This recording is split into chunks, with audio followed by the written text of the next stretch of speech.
the conversation. No, the nation. Okay, yeah, that's fine. Alright, cool. So we can, so basically, we'll, Over a year ago, and I finally get to go through it. go through Okay, it. so we'll do it in two parts because I want to talk about like Muhammad and yes. the Prophet, because I was watching your discussion with Ali Dawah.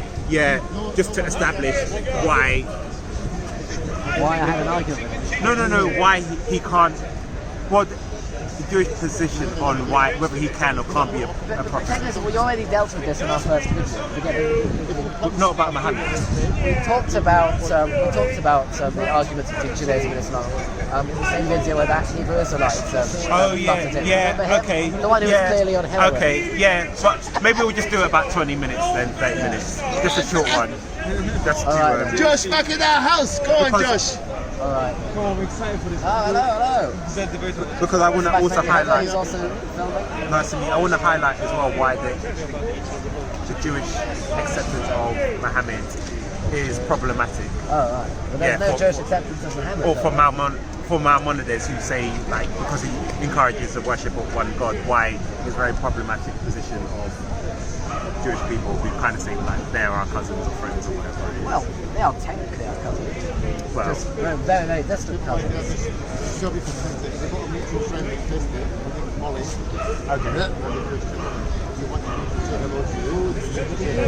This is going to be good. You still have that Tanakh I gave you? Cool. Want it? No, I don't need it. In case Avrami comes, he might want to use it. Alright. No problem. Paperboy. He must be somewhere fiercely debating. Yeah, definitely. Cool. Come to the park. It'll be nice to catch up and have a conversation. Yeah. Take your money. I like it. Go on, Josh. Hello, JC. Yeah, buddy. JC. Yeah. Finally, this debate is happening now. At last. After John said he's been waiting after many emails. Yeah. Okay. yeah. All the emails, all the Emails, WhatsApp messages. yeah. Go on, Josh. All right, cool. So what's the topic about? Paperboy. So we're going to have two discussions. Yep. So basically here we see Josh with Ali Dawah. They had a conversation about More than one. the prophethood of Muhammad and Jews accepting Muhammad as a prophet. So can you just give An overview. how the Jewish All right. To perspective- summarize, basically, Jews do not believe Muhammad's a prophet because the seal of the prophethood was with the prophet Malachi. He was the last prophet. Prophecy was taken from the world after his death. And the prophecy had been taken from the Gentiles a long time before that, in the death of Bilam, in the book of Numbers. Of course, Paperboy knows this, of course. I know this. This is something which is well known, and these reasons, and of course the reasons that the Quran, of course, contradicts the Torah in various places, are reasons why the Jews do not accept Muhammad as a prophet. Not that this has much relevance to any arguments or discussions I might have with Paperboy, as neither of us are Muslim. So I've just got something from, it was a Jewish website, and I just want to see if you affirm what they say in terms of prophethood. So they say, Website is this? I can't remember, I just got a screenshot. fair So, enough. but basically says, throughout history, thousands of religions have been started by individuals attempting to convince people that he or she is God's true prophet. But personal revelation is an extremely weak basis for a religion base, because no one can ever know if it is indeed true.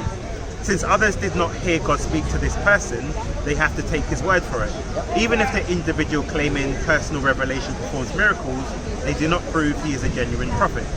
All the miracles show, assuming they are genuine, is that he has certain powers. It has nothing to do with his claim of prophecy.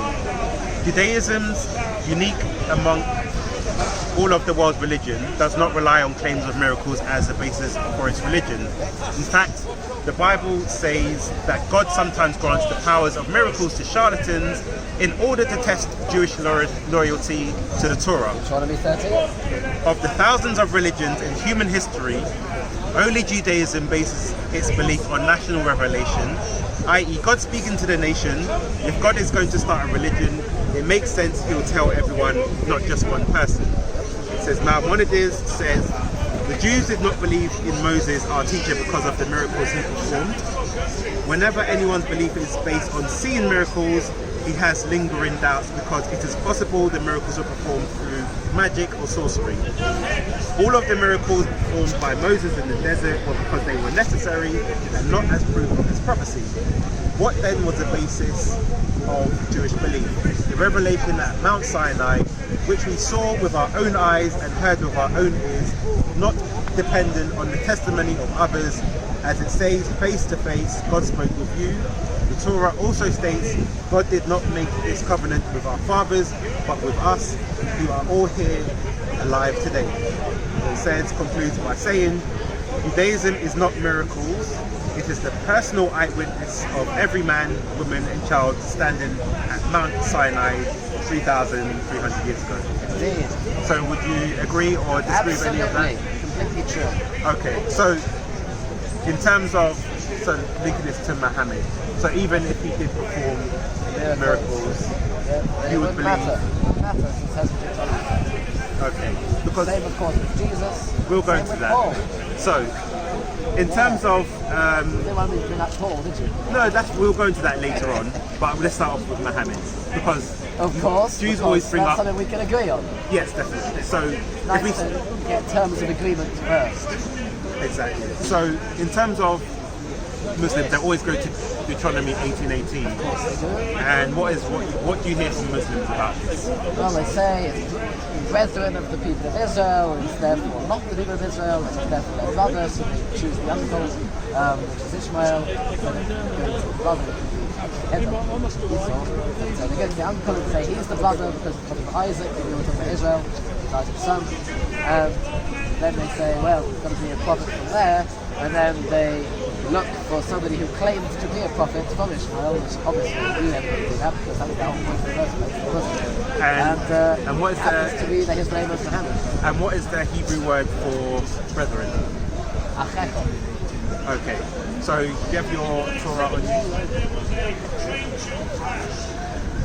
So if we go to Deuteronomy 18:18. I thought in some way. I mean, I've heard Christians bring up Deuteronomy 18:18 because they want to say it's Jesus. No. I've never heard of them This is wanting just to try to this put is Muhammad in there. no. This is No, just, it's yeah, strange. establishing that the prophet had to come from the line of Israel.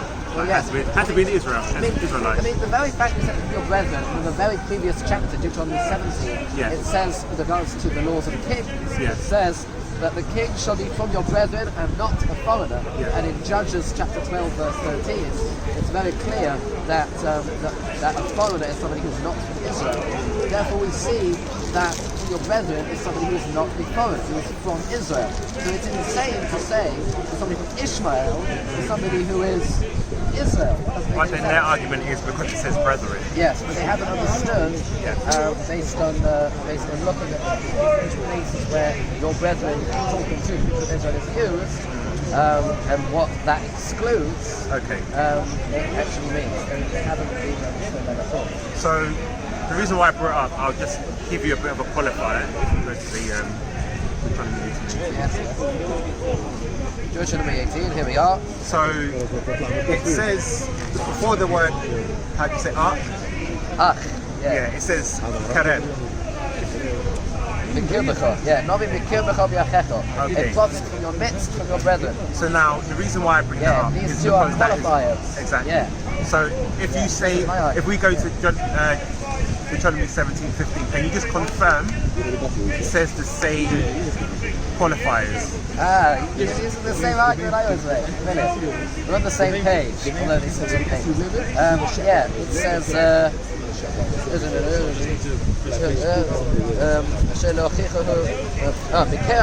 Yeah, midst of your brethren. Okay, so that's the word I'm just highlighting. So basically, what we're seeing is the word ark can be used for brethren in general, but when it uses the qualifier, it can only specifically reference a Israelite. Yes, well, when it says, so it's not exactly that, that's what I would say, because over here you have a slightly different way of putting it. Deuteronomy 18, Deuteronomy 17, care about in the midst of your brethren. Yeah. Deuteronomy 18 says, "Me'acheto."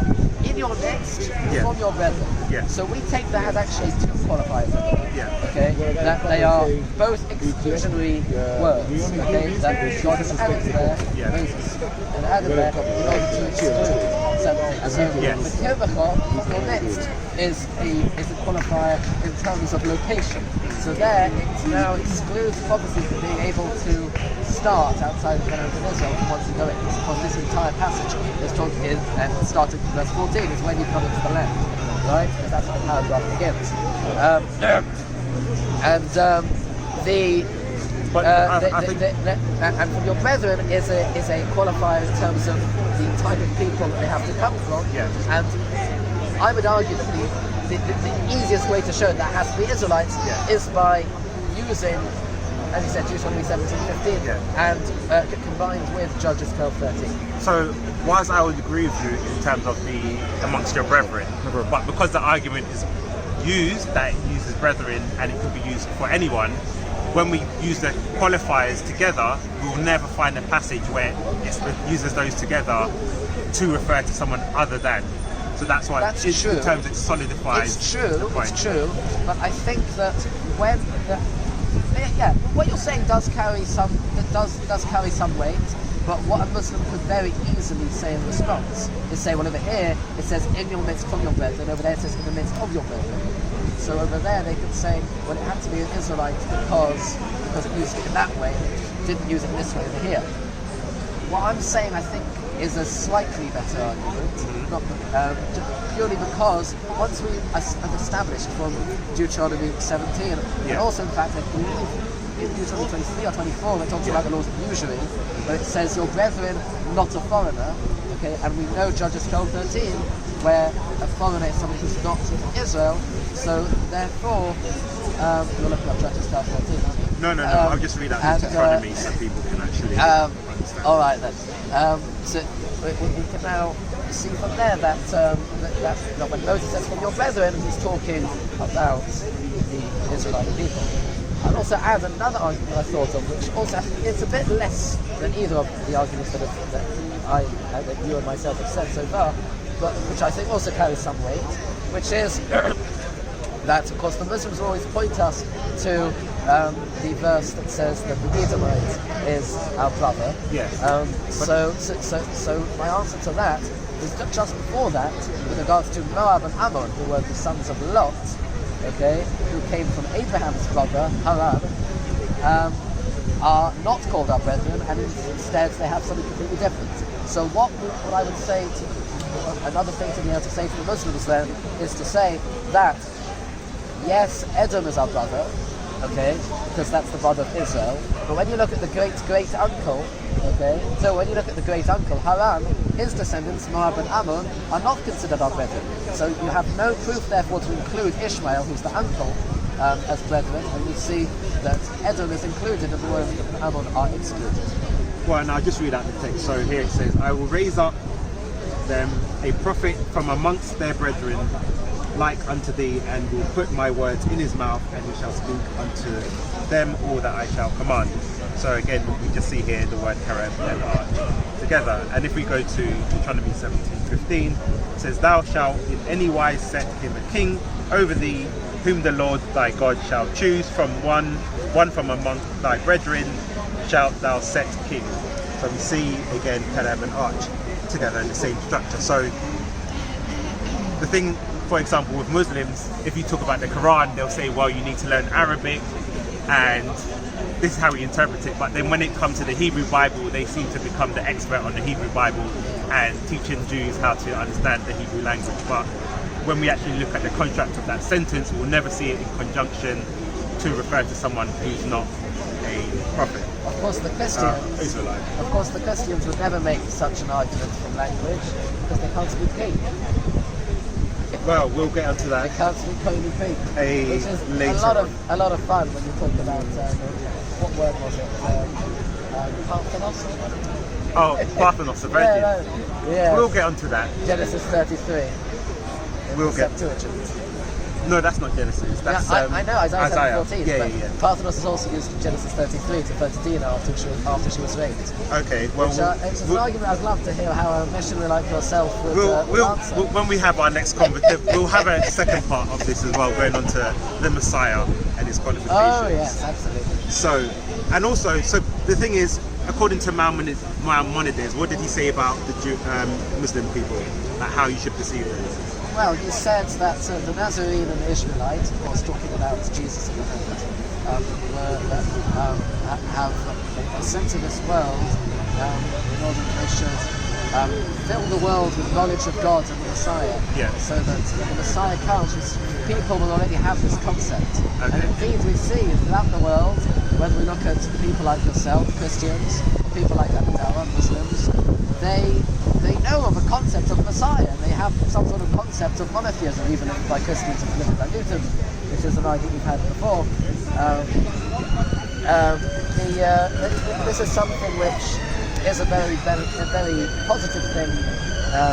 Muslims and Christians have gone around the world spreading at least some sort of monotheism, some sort of concept of Messiah, and bringing pagans out of full paganism into something which is overall positive. The reason why I bring up Maimonides and his opinion is because I personally feel he's sold the Jewish race down the river. And I'll read some... Jewish race? Not a race. Well, the Jewish people, I should say. So it is a race. I'll give you some Islamic texts and see what you think about this on Jewish people. So it says... You don't need to read me things that you can't... I've but watched David Wood's videos just as much as you have. I want to get your opinion on this. Okay. So this is from Sahih Muslim, which is one of the authentic Jewish texts. And it says... It's not Jewish, it's Muslim. It's sorry, hadith. Muslim talks. Yeah. I've heard this from David Wood's. Yeah, but I just want to get your opinion. You'd all watch David Wood's. He's very good. He's got a lovely voice. What am I going to say? What hadith am I going to read to you? Tell me something about the Jews being cursed or something like that. No. So it says, the last hour would not come unless Muslims will fight against the Jews, and the Muslims will kill them until the Jews will hide themselves behind a stone or a tree, and a stone or a tree would say, Muslim, here's a Jew, come and kill him. There is a Jew behind me, come and kill him. Yeah. Like, what? Yeah, Joanne Batten said that on the BBC. It didn't go down so well. Sorry, let me just finish it. That was funny. The tree Gerard will not say it for the trees of the Jews. Yeah. Now, I know. wouldn't you see this as a problematic thing? Because Maimonides is saying, well, the Jews, the Muslims are spreading monotheism and the knowledge of God to the Gentiles and the pagans. But then when we look in their text, the same person is also saying... Yeah, I mean, you could say that about Paul as well. Look, I don't like what Muslims have to say about Jews. Yes. But I don't like what the early church fathers and Paul or whatever had to say about the Jews. But I'm not going to deny, I'm not going to stand there and deny all the hundreds of thousands, if not more, Jews who have been slaughtered at the hands of Christians and Jews, Christians and Muslims, in the name of their religions. I'm also not going to deny that they have done overall to the pagan world a world of good. Okay. Now, Now, of course, this has caused a lot of bloodshed and a lot of tears for the Jews. But the fact that Maimonides is not... Look, Maimonides was driven out of Spain by the Almohads. He was driven out of Spain to North Africa by radical Muslims, by Muslims who followed these texts. That's true. And Maimonides had to write letters dealing with forced conversions of Jews in Yemen and Morocco. So the thing is, because when you had your conversation Maimonides with... was never going to defend Muslims' treatment of Jews or Muslims' ideas about Jews. But when you had your conversation with Ali Dawah... monotheism, they've done a world of good. So when you had your conversation with Ali Dawah, because that's why I was listening, because you said like Balaam was a false prophet. No, he wasn't a false prophet. You said he was a prophet. I said he was a true prophet. Okay, so in terms of Muhammad, so would you see because you said, I believe, that prophets can come to different people with a message. Not anymore, they can't. So then if he was a prophet, where is he getting his message from? God. So if he's getting his message from God, this same God said the Jews will be exterminated in the last hour. Wait, who? Muhammad? Yeah. No, Muhammad is not a true prophet. So he didn't receive any inspiration. Exactly. Is that that's what you believe? Yes, Okay. obviously, prophecy had already stopped. I said that at the beginning. Okay. Prophecy was taken away from the Gentiles in the death of Bilon, but taken away from the world in the death Okay. of Malachi. This is something Okay. I said right at the beginning of this video. So no, that's fine. So also because we have a Muslim audience that reads things, and I just wanted to read you some stories about Jewish history about some of the prophet and see whether you've heard these stories within like It's going to be about the war with the Banu Quraysh. No. No, these are the Jewish woman who poisoned Muhammad. no. These are from the times of Moses. Of times of Moses. Yes. So let me just find the passage.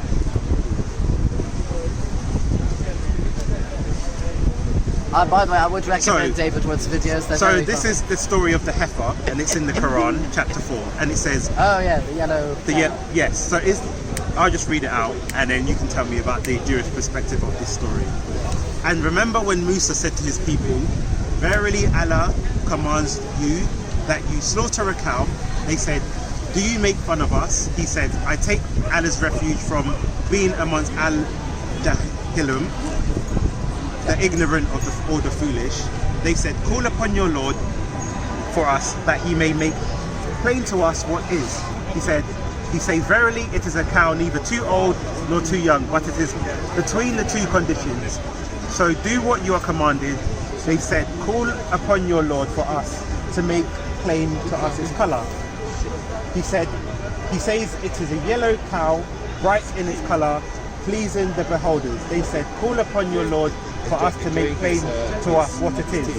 Verily to us all cows are alike, and surely if Allah wills, we will be guided." He, Musa, said it is a cow neither trained to tilt the soil nor water, the field sound having no other colour except bright yellow. They said, "Now you have brought the truth." So they slaughtered it, though they were near to not doing it. And remember when you killed a man and fell into dispute amongst yourselves as to the crime.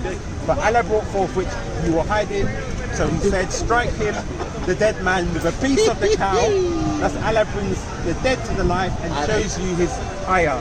Okay. Which is proved evidences so that you may understand. So from the Jewish perspective, can you tell us about this yellow cow and a man that was brought back to life by a piece of this cow? Well, I don't know anything about a person who was brought back to life by a piece of any cow. Okay. The law of the Pora Aduma, as it's called in Hebrew, which actually means red cow, but there was a bit of maybe a bit of mistranslation here and there, ended up becoming yellow by the Muslims, I don't know.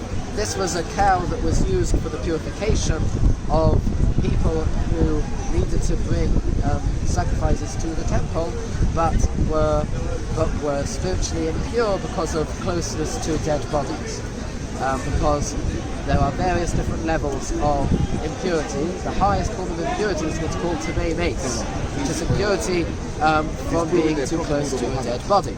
And there's lots of laws all about that, which you can have a look in the Mishnah and the order that deals with impurities is called Sefer Tahoros, the sixth of the orders of the Mishnah. There's lots and lots of laws about this. But Tamei Mace, laws impurity with a dead body, is the highest of the impurities, and the only way to rid yourself of that impurity, become pure from Tamei Mace, is to have the service of the red cow, which is described in detail in Numbers, I forget which chapter. 19. Chapter 19. Thank you. Thank you, Matthew. In Numbers chapter 19, and you can read there, and also tractate Para in the sixth order of the Mishnah gives more explanation of these laws and more details. But there you go. That's really how it works. Okay, so there was no recollection of this specific event. So it seems like a historical event that seems to be inserted into the Quran. Indeed. I remember reading about this when I was trying to get through Al-Baqarah, and then I got bored. Okay, so this is the reason why I brought this up is because many times Muslims appeal to the Jewish people, but then we look at the Christians. we look at stories within the Quran, but no one seems to have a recollection of them apart from Allah. Yeah. So it would seem very strange that, as Christians, we accept all the stories in the Old Testament and we don't add to it or subtract to it. But then 75 Muslims, souls, 70 souls. Who's then, counting anyway? then we see like with Muslims. I just have to remind you, don't I? It's a lot of fun from where I'm standing, because I disagree with Christians and Muslims. Yeah, we'll get onto the Christian part, but Of course. all I wanted to do is just start off with like the Islamic understanding of the scripture and why Muhammad can't be a true prophet, or why the Quran is an error. And I'll finish with this last hadith, which is talking about Prophet Moses, and I want to hear your understanding on this from a Jewish perspective. So this is in Jamil al-Tirmidhi, it's rated as Sahih. So it says, narrated Abu Huraira that the Prophet said, "Verily Musa, peace be upon him, was a shy and modest man who would never show anything of his skin out of modesty. Some of the children of Israel annoyed him by saying, he only keeps himself covered because of some defect in his skin, either leprosy or a scrotal hernia or some other defect. Allah the Mighty and Sublime wanted to free Musa from what they were saying about him. One day Musa, peace be upon him, was alone. He took off his garment and put it on a rock. Then he took a bath. When he had finished, he turned back to pick up his garment, but the rock moved away, taking his garment with it. Musa picked up his staff and chased the rock, saying, my garment, oh you rock, my garment, oh you rock. Until he reached the group of the children of Israel, who saw him naked and discovered that he was best of those whom Allah had created. He said, the rock stood still. He took his garment and put it on. He started striking the rock with his staff, and by Allah, the marks of that beating were left on the rock, 3, 4, or 5. This is what is referred to in the ayah. O you who believe, be not like those who annoyed Musa, but Allah freed him from what they had alleged, and he was honourable before Allah. So, can you tell me like the Jewish What I thought about that? Well, I thought, well, that's a story I've never heard before. And I also thought, isn't it lovely that Paperboy stopped trying to missionize me? No, that's coming next. He's just interested in talking about his beef with the Dawah team. But you should speak to the Dawah team. I'm sure they'd love to hear it. I mean, not Ali Dawah. He'd just run away like with Bob last week. So you don't believe in stones stealing prophets' clothes? No. Okay. And I also don't believe in fruitless discussions about other religions who have no representatives there to defend themselves, even if I do believe they are a bunch of absolute nonsense. Okay, so the reason why I wanted to establish this is because when we look through... Scoring. No, it's not point scoring, but basically I want to go through Islamic text and see how reliable it is or credible it is with Jewish sources. Because when I argue from a Christian perspective, I will use the Tanakh. I will also look at some of the things your rabbis have said, which I've done before. So I'm not bringing things that no one hasn't heard of. Even the concept of the Messiah will then go to text to say, have rabbis affirmed these sort of things before, yes or no? And what we'll find is there's more of a consistency in the Christian theology than we see with Islamic text, because even when we speak to Muslims about who is the Messiah or what is the Messiah, they never have an answer. They don't know what it is. Ask a Christian what is the Messiah, they will have an understanding of what the concept of the Messiah is. Yeah. So on that note, we can obviously go into the topic of the Messiah. So in that's the end of the introduction. Now we get into the it's the meat of it. Get into the real discussion. So last discussion I had with you, we spoke about Daniel 7. Indeed. So I'll just read that out for people who are here. Who haven't bothered watching the previous video. What have you been doing all the year? Because there's two things I want to establish with this discussion with Josh is, one, the Jewish expectation of the Messiah, and two, did Jews actually believe that the Messiah was divine, and three, did they believe in a suffering Messiah? So if we go to Daniel, we'll start on with the divinity aspect. So saw the clouds of heaven. Which one do you want to start with? We will start with the thrones. Yeah, he's back. So he's back. So we'll go to Daniel. Start with the thrones. Yeah, That is. That's not. says as follows in Aramaic. Yep. Chosei haves ad vichosavon remiv v'atik yomi yasiv. As I looked, thrones were placed, and an ancient of days did sit, whose rebushech kesag chivor us areshim ka'amar mikei. His garment was white as snow, and the hair of whose head was like the pure wool. Kosei shavivem dinur galgilohi nur dolik. His throne was fiery flames, its wheels being burning fire. So, here we see, and I'll get the Jewish. What is your understanding of this text? My understanding of this text is that there are two thrones, right? One throne is the throne of righteousness, and one throne is something else which I forget. Okay, so basically, this text talks about someone with the Ancient of Days. So Yes. I'll just start again, read it again. So as I looked, thrones were placed, and the Ancient of Days took his seat, and his clothing was white as snow, and the hair of his head was like pure wool. His throne was fiery flames, its wheels were burning fire. A stream of fire issued and came out before him, and 1,000,000 served him, and 10,000 times 10,000 stood before him. The court sat in judgment, and the books were opened. Now what I want to do, I want to go to the Chagiga. Yeah, Chagiga. Yes. And it says, You know something about Akiva, of course? yes. Yes, of course. So now, it says, the Gemara poses another question. One verse states, his throne was fiery flames, and another phrase in the same verses state, till thrones were placed, and one who was the Ancient of Days sat, implying the existence of two thrones. The Gemara answers, this is not difficult. One throne is for him, and one is for David. As it is taught in the Baraita, This is the statement. with regard to this issue, one throne for him and one for David. And this is the statement of Rabbi Akiva.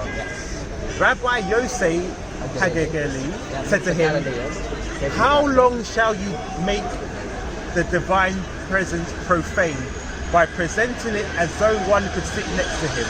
Rather, the two thrones are designed for different purposes, one for judgment and one for righteousness. Now, the reason why I read this is because he said one throne is for God and the other is for David. And another rabbi said, how can you profane the divine presence? Meaning, how can you attribute something human to what is of God? Now, this would be like a church father saying Christ wasn't born of the virgin birth. It's a mistake that someone of that level does not make. So this is why when we look at the earliest Judaic text, the understanding that the Messiah, or there was a divine figure, someone could be divinized, this is like some of the very first evidence of it.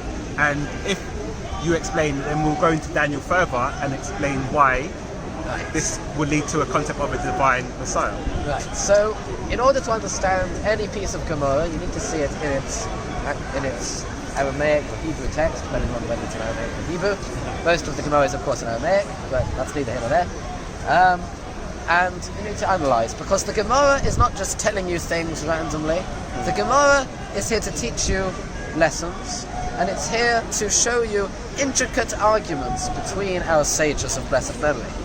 And in this case, between Rabbi Akiva and Rabbi Yossi HaGlili, who were contemporaries. Rabbi Akiva was one of the greatest sages that there were in the Tanaic period. Rabbi Yossi HaGlili is the only rabbi who ever beat Rabbi Akiva in an argument in the Gemara. Okay, He's the only one. So the question and it would happens be, twice, once here and once in Tractate so the Pesachim. question would be, how So the can question someone is- so renowned make such a mistake? So that's the question. So when we have a look at what the text says, what is the words that Rabbi Yossi HaGlili uses when he accuses Rabbi Akiva of doing such a terrible thing? So he says the Hebrew words are Ad Mosai Ato Ose Shchinocho. Until when you make the divine profane. Until when would you make the divine profane? Now the Gemara does not waste words.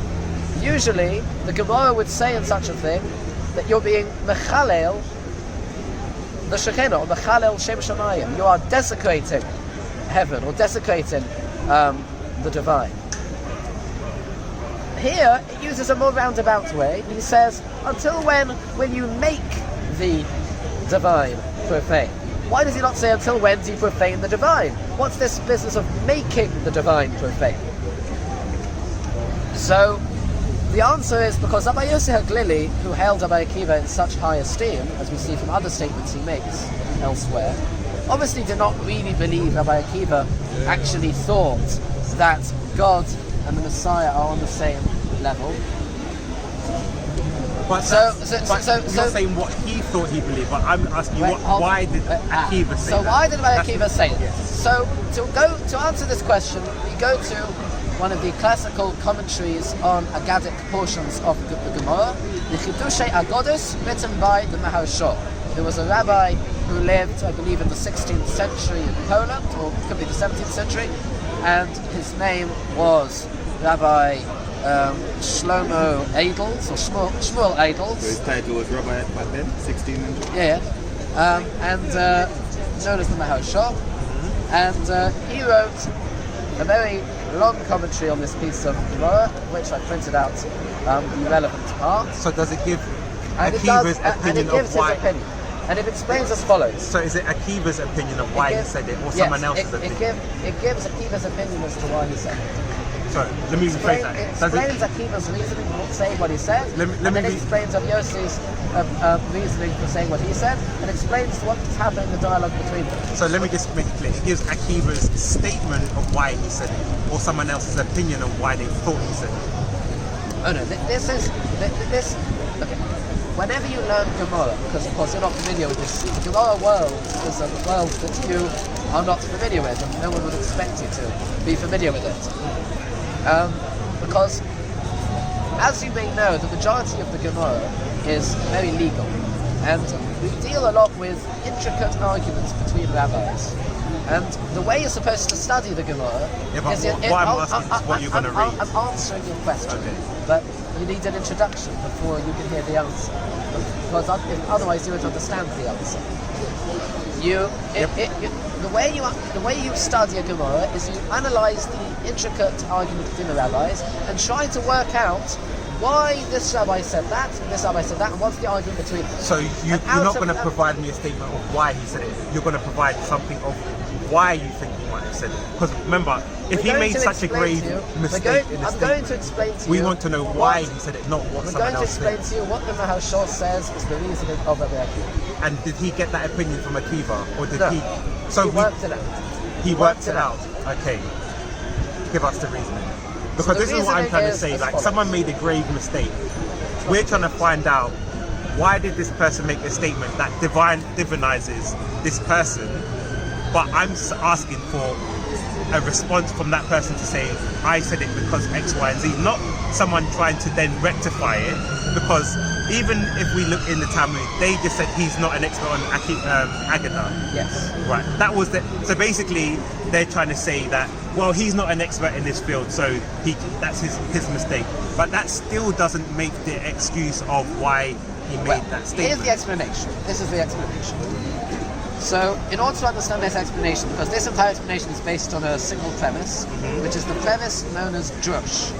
Now, I've talked about drush with you before, and I've said that drush is where you have extra letters or missing letters or extra words, missing words, repeated phrases, these kind of things, in the text of the Tanakh, the Hebrew Bible, and we believe that God put those there for a reason, and He gave us certain rules in the oral law as to how to interpret them.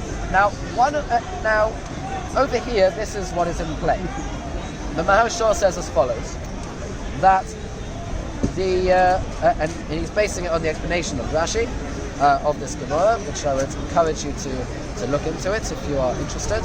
But basically, he says as follows: if you look at the words in the verse. Open the verses in Daniel. The word for throne, have you got the Hebrew there? Daniel what? This is Daniel chapter 7. It'll take long, I'll just open it myself. I'll open it myself. Okay. One verse? Daniel chapter 7 verse 9. Let's get up the Hebrew. It says in the Hebrew, which is really Aramaic, whatever, it says. So Daniel 7. so in the first time that it says the word throne, the first time that it has the word for throne, here we are. It spells it Kof Reish Samach Vav Nun. The second time, Is that the same Hebrew as this one? yeah. So why is it saying Kose and then the Yeah, phonetic is Kose? so that's the Okay. singular without any possessive suffixes. So the point is. So honestly, This I'm is just singular. stumped. This is you're not I've just talking about started. this. The first one, Kaf Reish Samech Vav Nun, okay, which is of course the plural, thrones, okay, has a strange way of showing the plural. The usual way of showing the plural would be to put in Yud Nun, not Vav Nun. So why did they put in a Vav Nun? This seems to be a grammatical inaccuracy. The second thing we need to It's ask, a grammatical inaccuracy in the Torah. I said seems to be a grammatical inaccuracy. That's God make mistakes. No. The prophets make mistakes. No. They're so patient. Just so we Paperboy. establish As that. I already said, these are put in on purpose. I'm going to explain them. Okay. Okay? You seem to be jumping the gun. No, I'm just getting clarification for people who may not understand. May what not we're have talking may not have bothered listening to what I said 2 minutes ago. You have very little faith in the viewer. The second time it says says the word koseye, okay, kof reish samach yud hey, and here we have the expected grammatical form of the word, without any extra letters, without any differences in the lettering that expected from a grammatical point of view. So we have two different opinions in our tradition as to what is the reason for this strange vav nun suffix that we find in the first word there.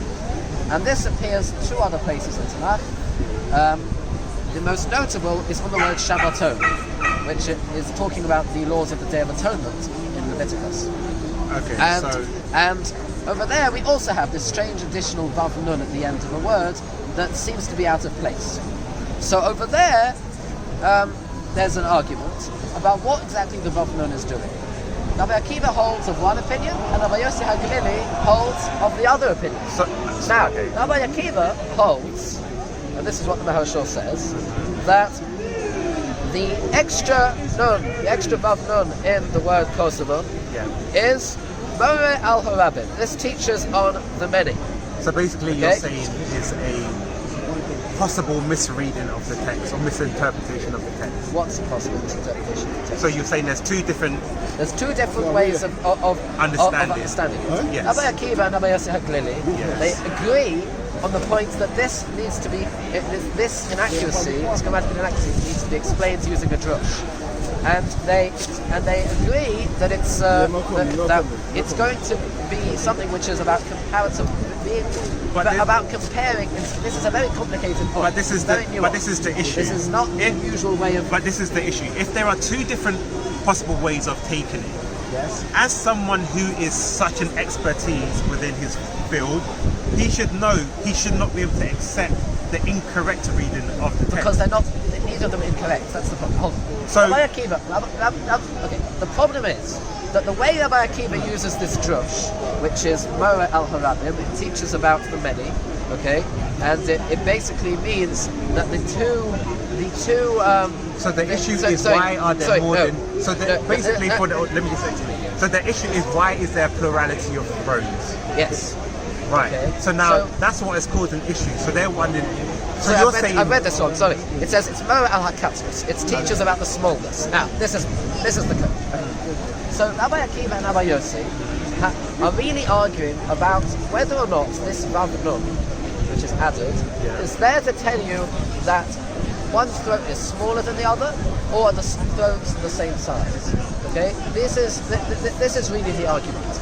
Now, according to Rabbi Akiva's opinion, that this Vav Nun means that what this throne is smaller than the other throne, then according to him, there's no profanity being made here. Because you have David's throne, which is smaller than God's throne.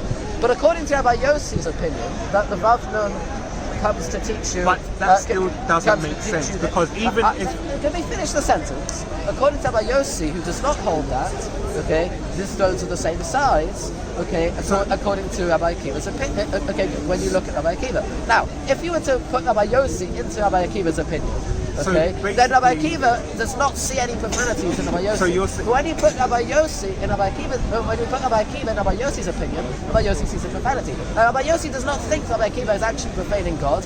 What does he say? He says people like Paperboy here are going to look at the Talmud and come with the wrong conclusion. They're going to see Rabbi Akiva and say. And say, oh, he is doing something which, according to our understanding of the Messiah, is something which is profane. So basically, and therefore he says, as Mosai ato osesh chinucho. Until when are you making the divine profane? Not until when you're profaning the divine. No, heaven forbid. Rabbi Akiva was not profaning the divine. Rabbi Yossi never suggested such a thing. He's making it. Is making it seem as if he is making the divine profane, and that is exactly what Paperboy's misunderstanding is. And his misunderstanding has come from not understanding how to learn a piece of Gemara, because he has not been taught. And this is what my point is. Rabbi Akiva lived in the 2nd century. This is after Christ, because Christians are obviously claiming Christ to be divine.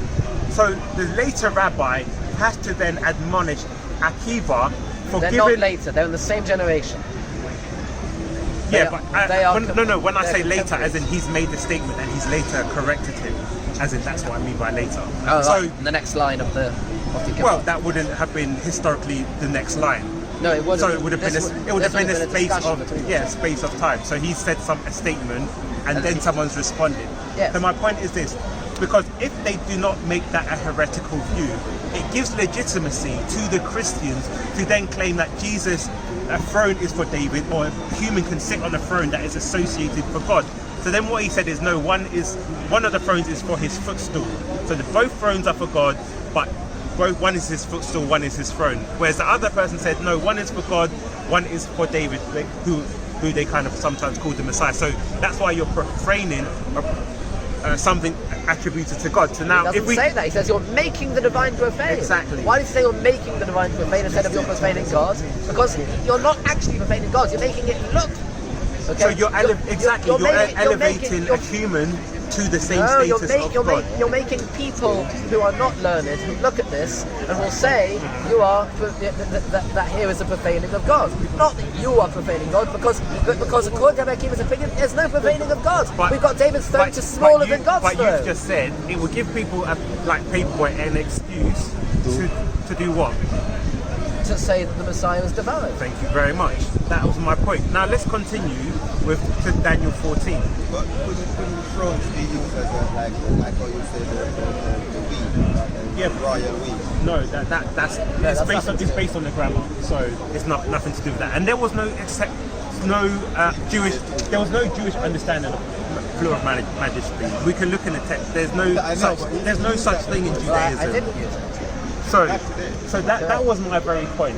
Now we'll go on to Daniel 7:14. Because you still have failed to give a reason why the attendants didn't mention the clouds. Now we'll go through 7:14. It's jumping on in Daniel, and it says, "I saw in the night vision, and behold." Before you do, I'm just going to recap for the viewer who may not have remembered or seen the previous video.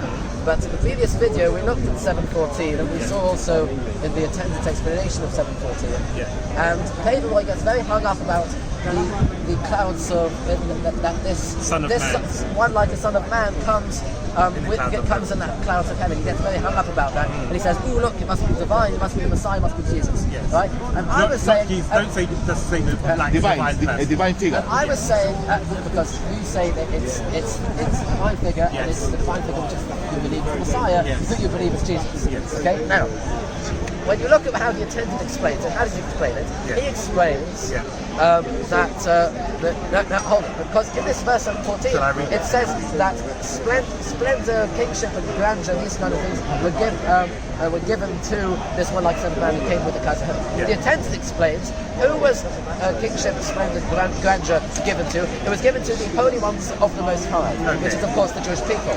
Now, over there he makes no mention of the clouds of heaven. You can only assume the clouds of heaven must be a metaphor, just like the fact that the animals who came from the beasts who came from up from the sea at the beginning of the chapter are actually talking about kingdoms who did not actually literally come from the sea and are not literally animals. Okay. So now, when I first read this verse to you, and it says one like the Son of Man, you said it must be someone who's not human that looks like a human.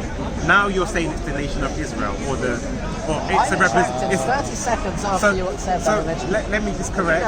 Let me just get your confirmation. So now you're saying this one like the Son of Man is not a person. Is that correct? The one like a Son of Man is the nation of Israel. Okay. Now I'm going to read it. It's not what I'm saying. It's what the attendant. Forget about me. Let me read the passage. Josh, calm down. Okay, the attendant.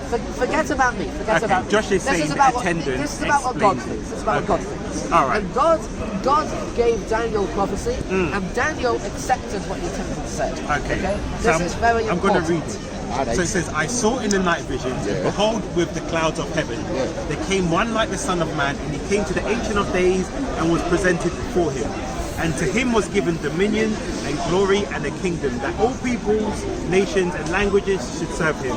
His dominion is an everlasting dominion which shall not pass away, and his kingdom one that shall not be destroyed. And then we go on, because it's quite a long passage, where the attendant describes what each of the four beasts are. And then we get to 26, it says, but the court shall sit in judgment, and his dominion shall be taken away to be consumed and destroyed to the end. And the kingdom and the dominion and the greatness of the heavens under the whole heaven shall be given to the people of the saints of the Most High. His kingdom shall be an everlasting kingdom, and all dominions shall serve and obey him. So based on this, Josh is saying the attendant is explaining the Son of Man as the nation of Israel. But we have a problem, because when we go to Sanhedrin 98a, it says, Rabbi Alexandri says Rabbi Yehoshua ben Levi raised a contradiction between two depictions of the coming Messiah. It is written, there came with the clouds of heaven one like unto a Son of Man. And there was given to him dominion and glory and a kingdom, and his dominion is an everlasting dominion. And it is written, behold, your king will come to you just as he is just and victorious, lowly and riding upon a donkey, upon a colt and the foal of a donkey. Zechariah 9:9. So now, if that is Rabbi Alexandria explains, if the Jewish people merit redemption, the Messiah will come in a miraculous manner with the clouds of heaven. If they do not merit redemption, the Messiah will come lowly on riding upon a donkey. Wait, let me just finish my point. He said Daniel 7:14 is the nation of Israel. Said that, yeah. So how can it then be a contradiction between whether he comes with the clouds or on a donkey? Because it must be the nation of Israel is coming on the clouds, because that he just said Daniel 7:14 is about the nation of Israel. So then how do we get the Messiah from the nation of I am Israel? so glad you are. Okay.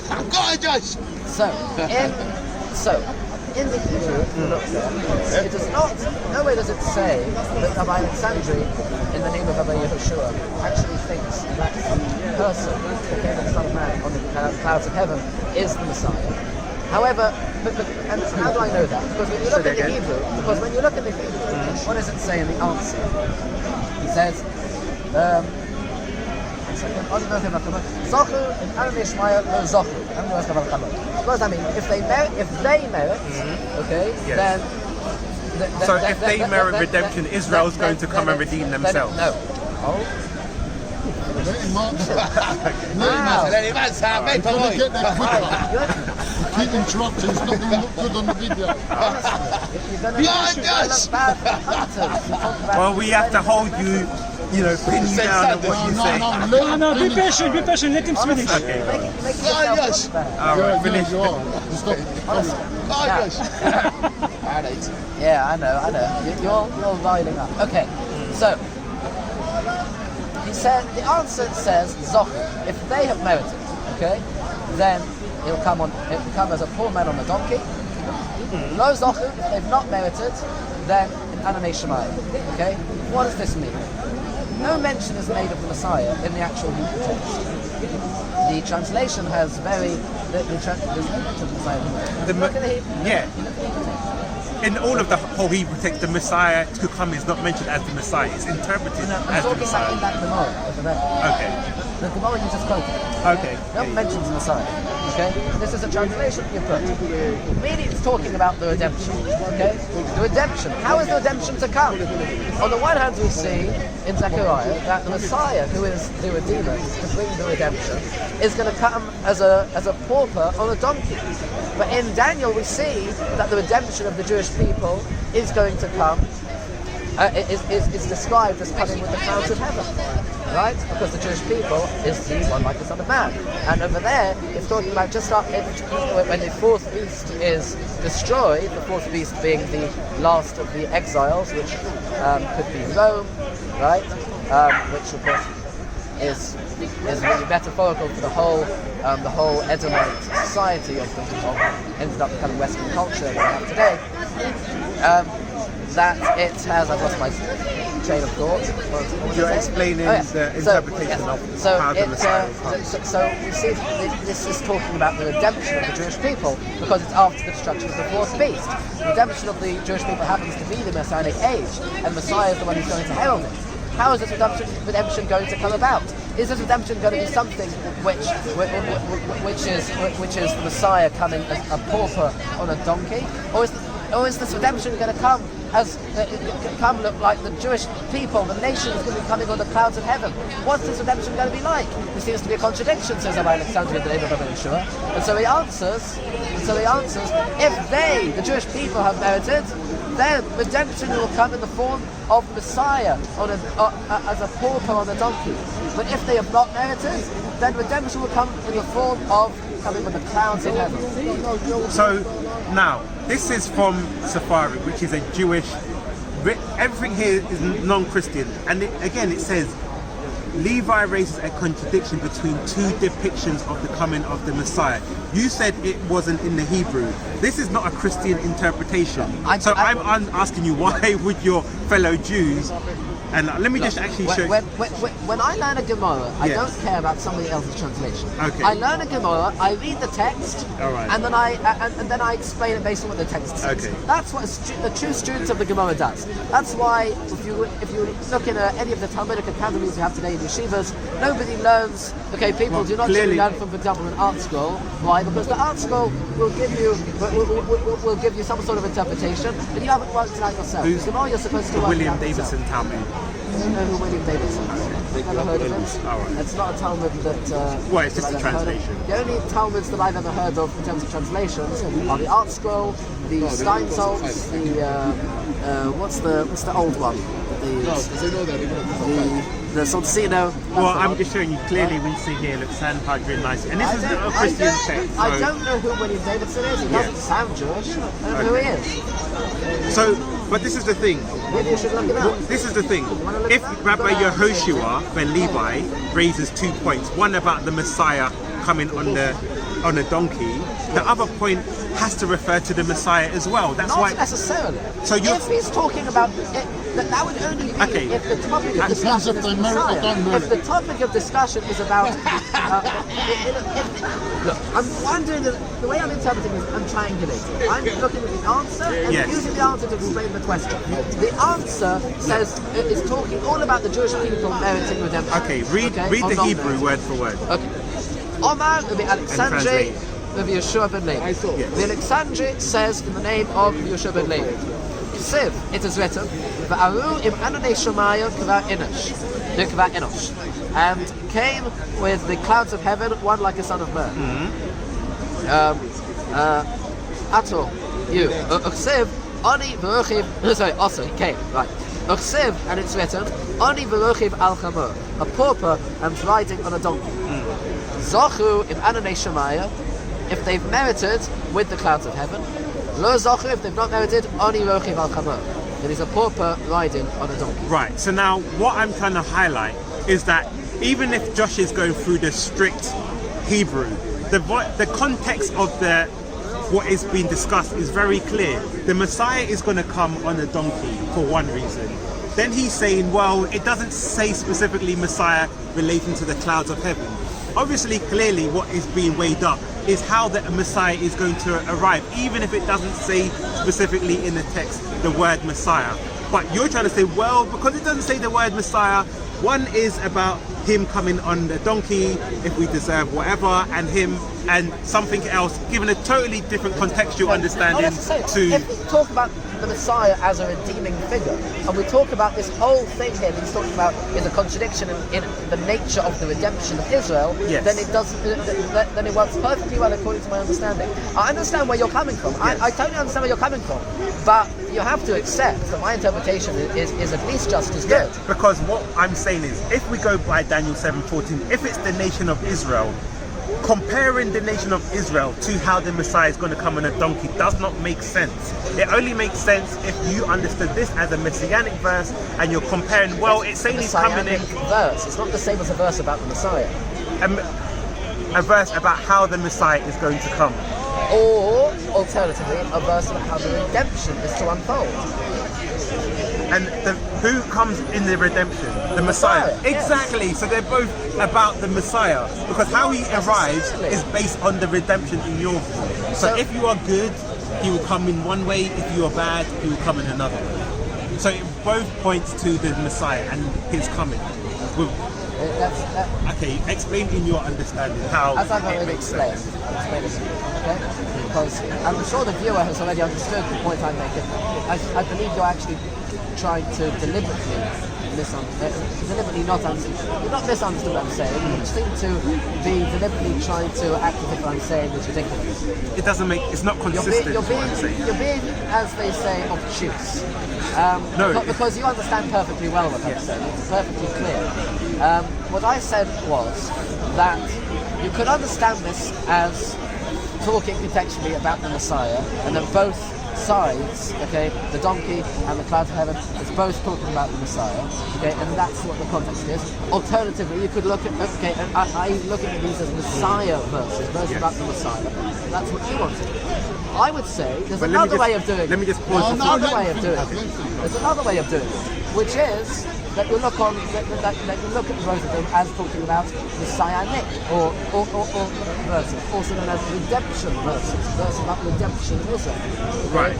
Because in Jewish theology, the Messiah is to be the Redeemer of Israel. Yes. So again, but if you're saying they're both about the redemption and saying not about the Redeemer, yes, both about the redemption. But the problem is one of them talks about the Redeemer and the redemption, and then you're saying the other one. No, that's because not true. One of them talks about only the donkey. Redeemer, and the other one talks about only the redemption. Okay, but that's what I'm saying. That is your... But the Redeemer is a major part of the redemption. But what I'm trying to now say, people can decide for themselves. Yes. That Josh's view is that one talks about the Redeemer, and the other verse talks about the redemption.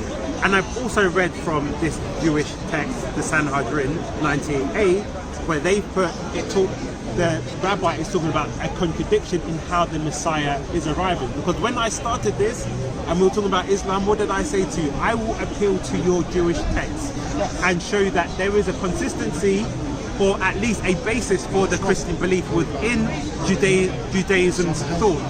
So that's why I said, like with Islam, there are stories that you don't seem to be aware of. For example, Moses being chased by a stone. But I'm saying, when Jesus says, "I am the Son of Man, and you'll see me coming in the clouds of heaven," these are things taken from the Old Testament. Now, we're also seeing that there can be, let's just for argument's sake, that there is a possibility that some interpreted it as a messianic type verse, or about how the Messiah is going to come. So when we look at our Christian theology, and we go back into some of even... Five. Alright, I haven't changed my clock. It said it's 6, I wasn't sure. I need to Okay. 7. Okay. No, we'll time it meant on my clock. we won't be too long. So Alright. that is what my argument is, that these concepts that we haven't drawn from Christianity can actually be traced back to some of the things that rabbis have said. Whether you agree with the consensus or not, it shows that these are not just picked out of the air, that at least taken from the text, whereas within Islam, these are things that, even with, for example, Deuteronomy 18:18, there's no rabbi that would have said this could possibly be talking about someone who's not an Israelite. Yeah. Well, at least with us, That's we are true. saying That's there true. are some arguments where people have. Credit where credit is true. Where credit is due. You're making original arguments. You're trying to be clever about it. Okay. Thank you. Unlike the Muslims, where look, you're not dealing with the usual stuff. You're not dealing with the usual. Twisting of meaning. Yeah, the usual twisting like Isaiah 7:14, Isaiah 53. You're not dealing with those kind of things. Psalms 22, 110, etc. Right? And you're not dealing with Muslim twist. Okay, because Christians and Muslims have been the same twistings for hundreds and hundreds and hundreds of years. Right? Maimonides talks about the Muslims about Deuteronomy 18 in his letter to the Yemenite Jews, the Ageres Tamar. Okay, he already talks about some of the Muslim claims back then. The Ibn Ezra and Ababanel and many others talk about Christian interpretations of Isaiah 53 or whatever all the way back then. Those are not new. I need to give you credit where credit is due, that you are bringing new arguments to the table that is making people have to think more. Well, now this not, is... Not that we don't have answers to them, Well, as you see I do have answers. Well, this is a thing, because you just touch upon... This is stopped recording or not? So yes, credit where credit is due. Very good. Yeah.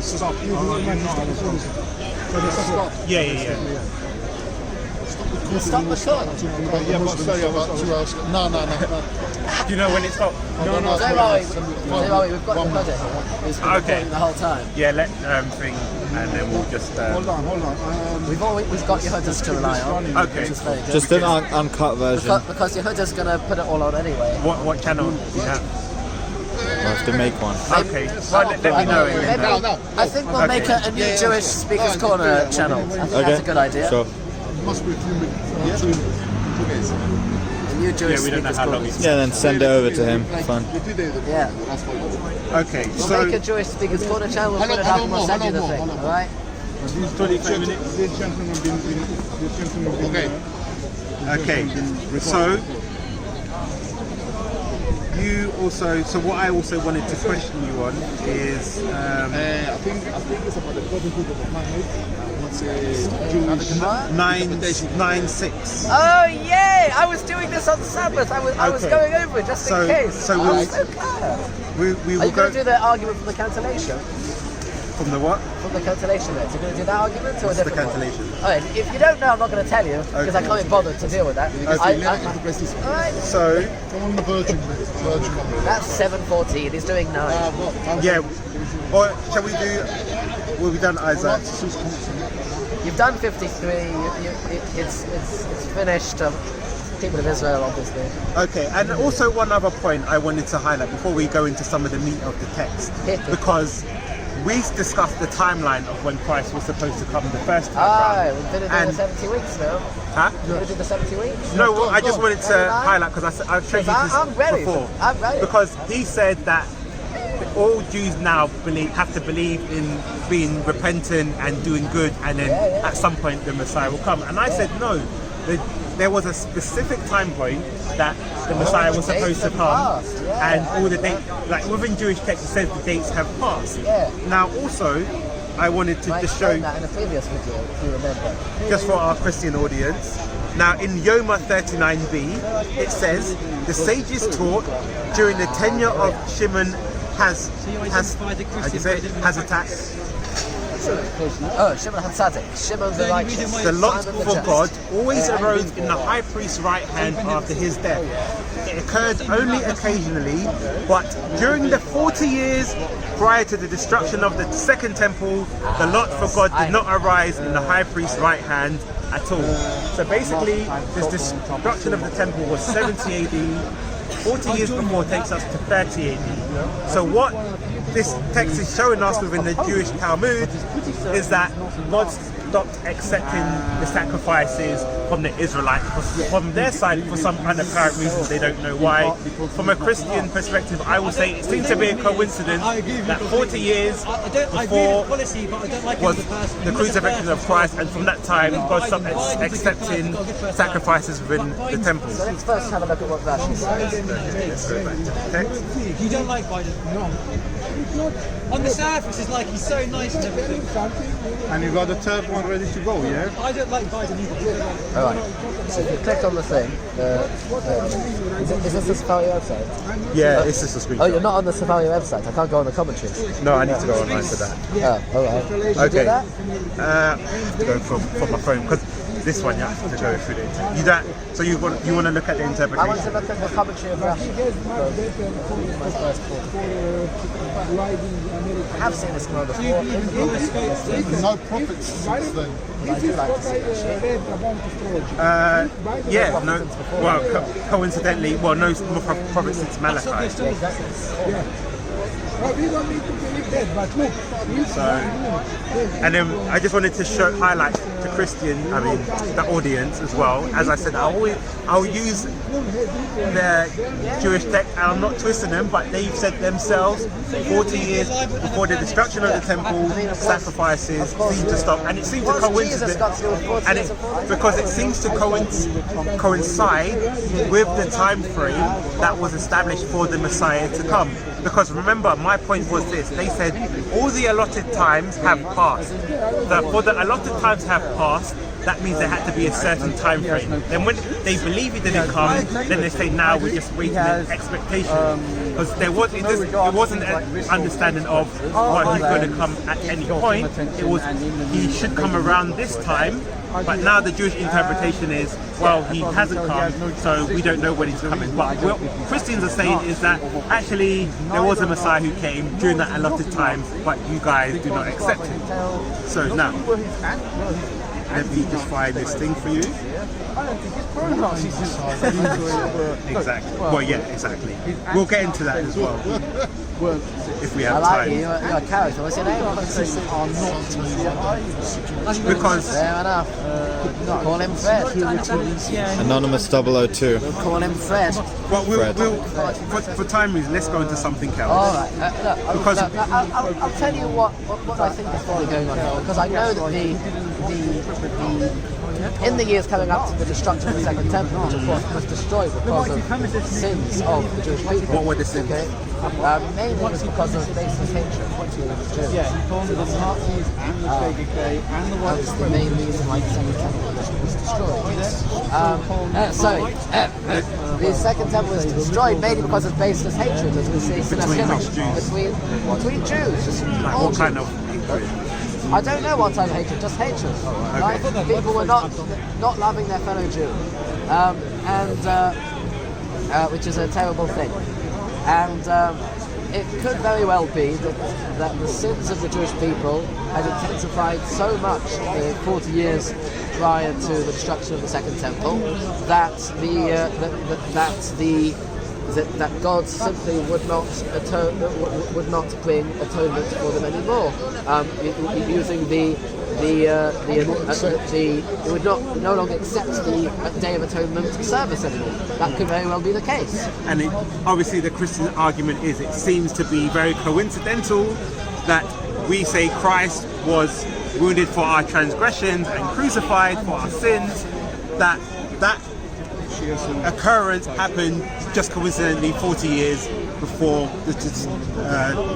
the temple was destroyed, and coincidentally around the same time when God stopped accepting sacrifices, around the same time when we say Christ offered himself as a sacrifice, which was the final atonement for mankind. Oh, by the way, I should point your attention, Ali Dawa, in case you want to bring him in, because you are so interested in him earlier, is over there. That's fine, we'll talk later, because now going on to the crucifixion, we'll go into Isaiah 53. Yay!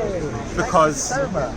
now what we want to build up is an understanding of where did this concept of Christians accepting this as Jesus, a prophecy about Jesus, come from.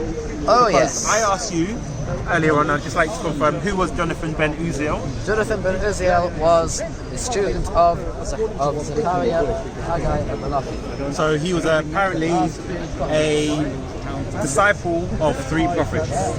Now, He lived in, the Targum was written in which century? Well, the Targum of him. Yeah. It's written by him. Okay, so that was like early 1st century BC. This was during the time when the Second Temple had just been built. I don't know what century that is. Okay, so before Christianity. Oh yeah, a long time before. Okay, so now We're going to deal with him.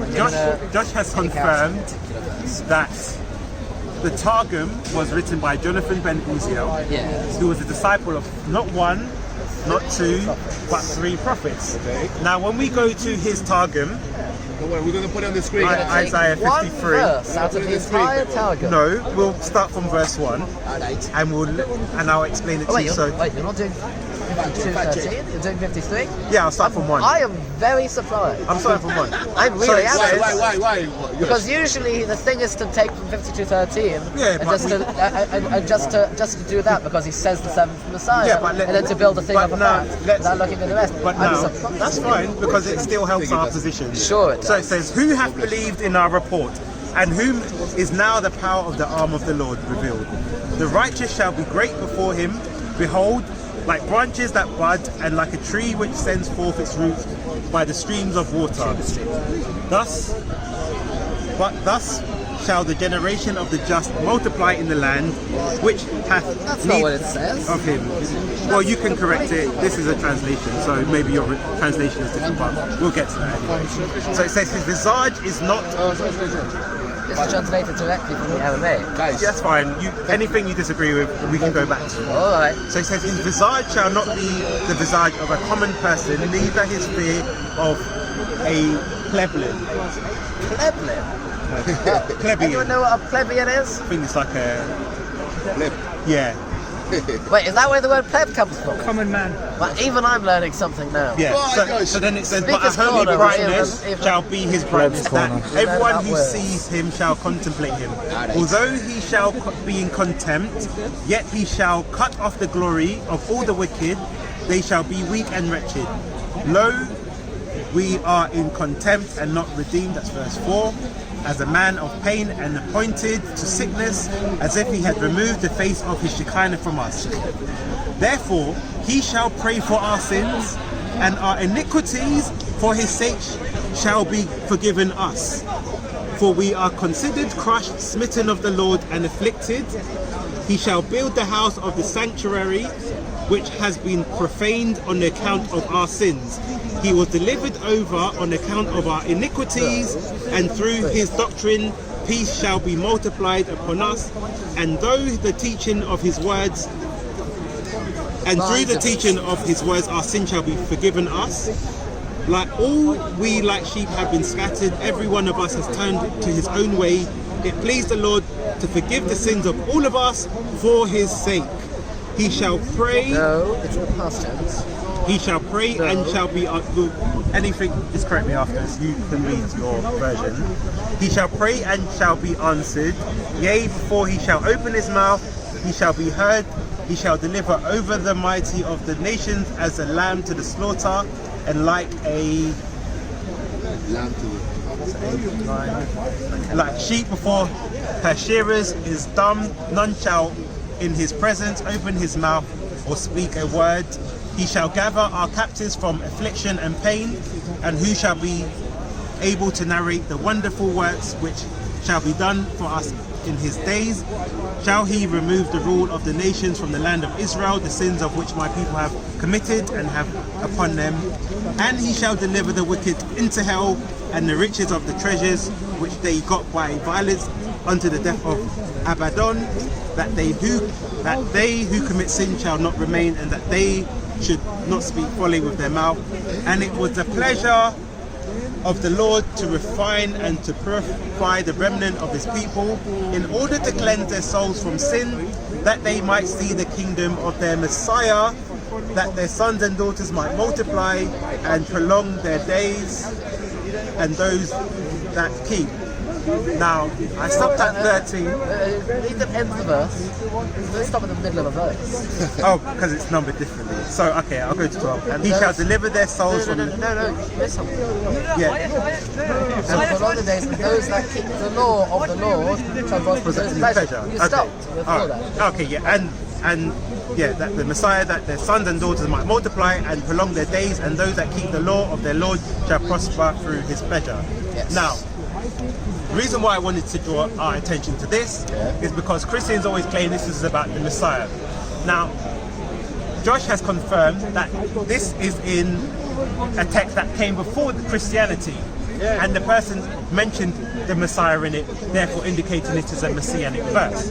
That if this person was taught by not one, but two, not two, but three prophets, how did his interpretation of this verse, because Josh is going to tell me this is about the nation of Israel, but I'm going to ask him, anyone who came with a different interpretation, were these people taught by a prophet, according to him? So why is their understanding superseding this person who was taught by not one, not two, but three prophets, and he mentioned the Messiah before Christianity?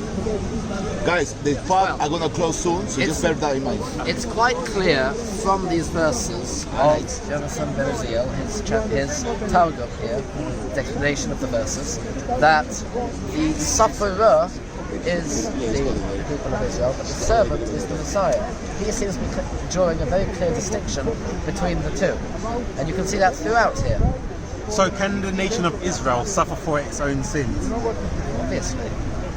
But the person came to redeem Israel from their sins. So if Israel is the sinner, they cannot redeem themselves from their own sins. They're not redeeming themselves from their own sins. The Redeemer, the Messiah, is going to... Look, the Targum is not translating literally the verses, obviously. Yes. Okay? Now in the verses, we don't see any distinction between the servant of God and the one who has suffered. Okay? The Targum draws a distinction between those two. Yes. And the servant ends up being the Messiah, and the one who has suffered is the people of Israel. So the one who has suffered is who? Is the people of Israel. So, okay. And now, he already starts who bears in 52:14, as the house of where he says, as the house of Israel looked to him during many days, because their countenance was darkened among the peoples, and their complexion beyond the sons of men. And that's how it continues from there. So who received the iniquity? Who was cut? Received the iniquity. Which verse is that? Just remind me. Because it says he was cut off from the land of the living. Yeah, here it is. Is that verse 10? Which verse is that? Verse 9. Where's land of the living? So when it says, who received the iniquity of the Lord? Lord? Is that verse 6 or verse 4? Which verse are you?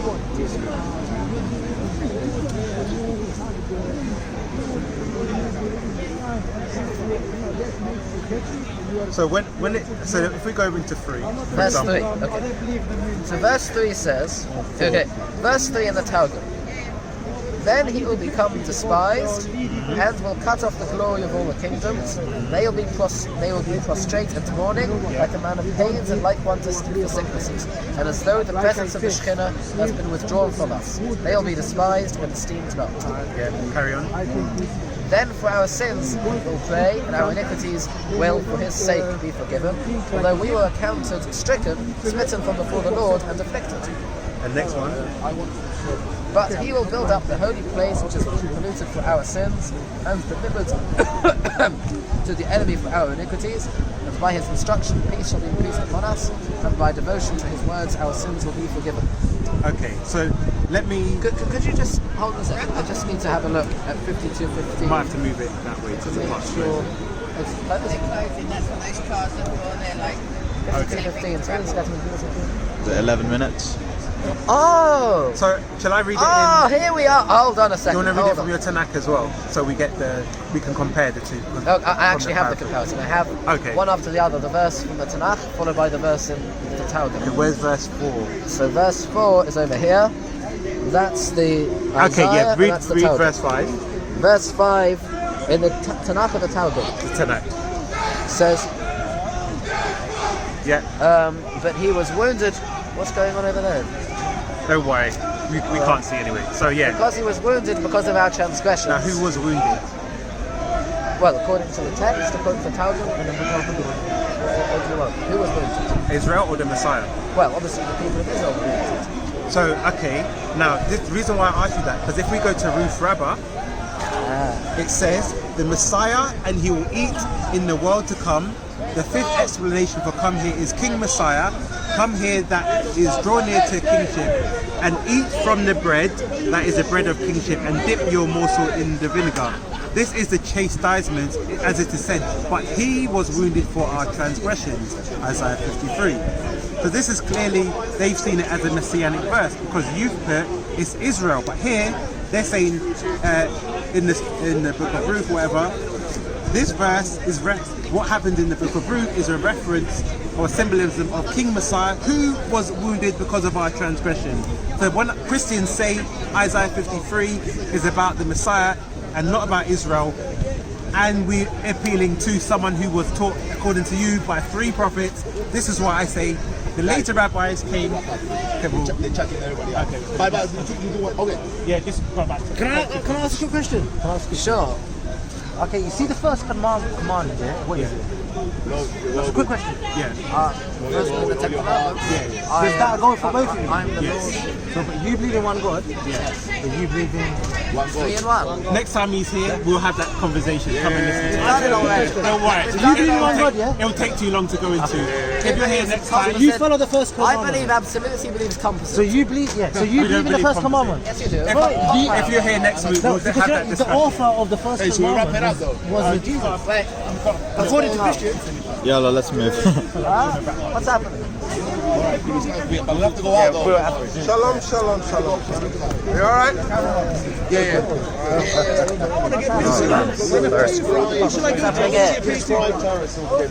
I'm so with you. Oh, good stuff. Hello, James. Hello. Good night. Are you here next week? I plan to. Okay, yeah, we can go into. I'll be 21 by then. What do you do to celebrate? What can you celebrate? Of course. I don't actually celebrate You need his church. birthday, his birthday, but that's at a funeral. So, what will it? Some wine, bottles of wine, and. Elvis left the building. It actually falls on the Sabbath this year, so I'm a bit extra wine.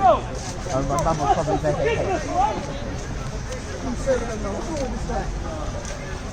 Every Sunday chatting shit about ideas. Can we do it here, or does it have to be outside? It has to be outside. They're gonna close the park. After the Crusades, That's interesting, isn't it? Yeah, so we do about 10-15 minutes and then. So, for the viewers at home, watching the very first video from Jewish Speakers Corner, or whatever our channel's going to be called when we decide, who knows. You'll see down below this video, obviously. This is the Speakers Corner's new rule, that the park closes at night for some reason. So we're being driven What's the out. time now? 5:30. 5:23. Huh? 5:23 it's now. 5:23. Mental. Where's Paperboy gone? He's in that crowd over there. Alright, let's get amongst it. and knocked her out, bro. Wonder if he's given up. It wasn't. There he is, right there. Yeah, it's open. I'll close it. Okay. Yeah, done.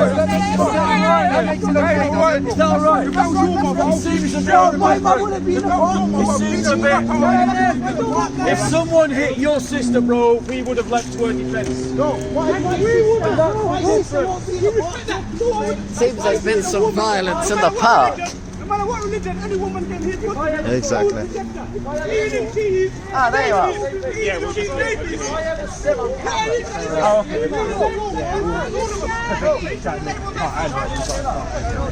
By the way, if anything was cut in the thing because the thing's not Yeah, we can recorded, add them. then just email me and I'll send you the thing. Okay, yeah, that was. It's going to be on our channel as well, whatever it's going to be called. I don't know. Okay, so you're going to start a new channel. Yeah, you Okay. the first Jewish Speakers Corner channel. No, that's good. At least, yeah, we'll plug your channel.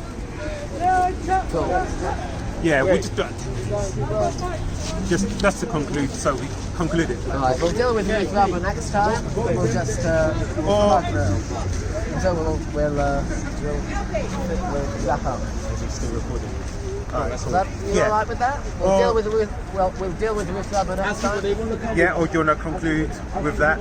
So I'll have to look into the Medrash there. Okay, so Medrash is a very fine art. okay, so basically, I'll just repeat and we'll wrap up shortly because the park is closing. So basically, what I did, I brought up the Targum and Jonathan Ben Uzel, who said that the Isaiah 53 was about the Messiah. Then we had Josh, who said it was about the nation of Israel because that's what now the later rabbinic consensus is. But my argument has always been, when you look at a lot of the text, we see concepts that that Christians come up with buried within Judaism's very own text. So that's why when he said, well, it seems strange that apparently if someone's taught by the prophets, they've got it completely wrong by some of the rabbis who were never taught by any of the prophets. Then I went to Ruth Rabbah, which also reflects on Isaiah 53 to confirm that this is a passage about the Messiah being wounded. Now, even when I spoke to you before, you said every interpretation is correct when you go. So that means this verse is about the Messiah and somehow it's also about Israel too. Because if both, one can't be incorrect. So according to your own logic, this you therefore have to accept this. Medrash is a very fine art. Yes. I'm gonna delve into the Ruth Rabbah next time. Next time we're gonna analyze it. We're gonna see how you've misunderstood what Ruth Rabbah is actually doing. Because there's a certain methods that Medrash uses. That's for next time. Alright? When it comes to the Targum, I'd like to say this. The Targum draws, and I've said this before, a very clear distinction between the servant and the sufferer. And throughout the Targum, it is very clear that the servant is the Messiah, whilst the sufferer is the house of Israel. Well, and just on one last note, also it's very possible that the speaker from verse 1 onwards may actually be the kings of the nations, if we follow it on from what he said in the last verse of chapter 52. That's also very possible. And should not be disregarded. So on that note, we shall conclude. We'll continue with the messianic verses and who the Messiah was next time, because there's probably plenty more that I can go into. Of course. So in conclusion, I just want to say that the reason why, again, I started with Islam was looking at some of the stories, and they said, and asked whether Muhammad could be a true prophet, and looking at some of the inconsistencies within Islamic texts and the Quran with Jewish history and thought and understanding. Then when we've jumped to the concept of the Messiah, I've been able to base an argument based on things that we can pull from Jewish sources itself. Even though there may be some disagreements within understanding certain passages, we also see a certain common link between some Christian thought and things that are within Jewish texts. So it's not that Christians are inventing interpretations of some verses. There are some verses we may disagree with totally. But again, one of the core proof texts that Christian uses is Isaiah 53, and I've clearly demonstrated that one of the earliest rabbis, who apparently was taught by 3 prophets, understood this verse to be a messianic verse. And we also I proof texted with something else that also said the Messiah was pierced and wounded for our transgression. So Jews cannot complain that Christians are making things up out of the air, because we've actually shown things from within their text, and as Josh said in our last conversation, that every opinion has to be correct. Even if they appear contradictory in some metaphysical way, they are all correct. So therefore, the Christians are, according to Josh, in some way also correct. So if you would like to have the final word. Oh, thank you. Josh. Okay, so Paperboy, of course, started talking about my conversation with Ali Dawa, talking about Muslims, and whilst that was an interesting conversation, it's really much more interesting when you talk to Muslims themselves instead of just talking about it behind their backs. It doesn't really do much in terms of getting anything out of the discussion. And as for Paperboy's unique arguments, which of course have been started really by people like Michael Brown over the last few decades. These new arguments where they try to find places in rabbinic texts, like the Talmud, like the Medrash, like the Targum, and try to fit it in with what they have to say, is that it's a credit to them that they've starting to make new arguments. But as I've shown with already the Targum and with one Gemara already, this is not really the true understanding of these rabbinic texts. The rabbinic texts need to be understood in the way that they intended to be understood, not in the way that you want them to be understood. As for the Medrash, the Rabba, we're going to deal with that hopefully next time, God willing. But until then, Thank you, Josh. Thank you, Josh. alright. Shkoyach.